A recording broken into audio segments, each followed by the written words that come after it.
այլ միայն լույսով։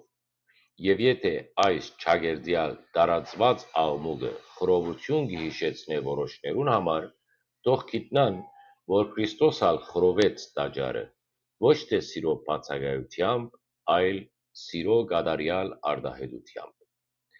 Որպես եզրակացություն ասեմ սիրով եւ ոչ բարակդումով։ Դուն պաշտոնի չես պաշտպանած։ Ես չեմ կամ գիրք չեմ կամ թիրք կամ աթոռ չեմ գործընծած։ Դու ճշմարտությունը փնտրած ես, ես ալ կհավատամ, որ Քրիստոսի հետ միացած ժողովուրդը իսկական եկեղեցին է։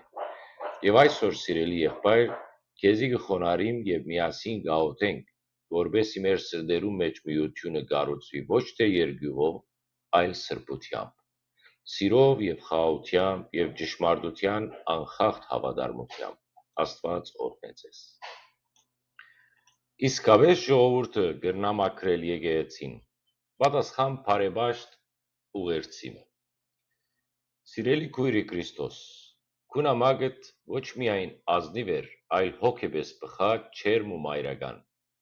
Ես խորապես հուզվեցա կարդալով այն եւ փառք տվի Աստծո, որ թեր կան մարդիկ, որոնք կտեսնեն Տերը նախ իրենց մեջ, ապա եկեղեցու մեջ։ Ճիշտ կսես, եկեղեցին ժողովրդի սրտեն ծնած մաքրություն է։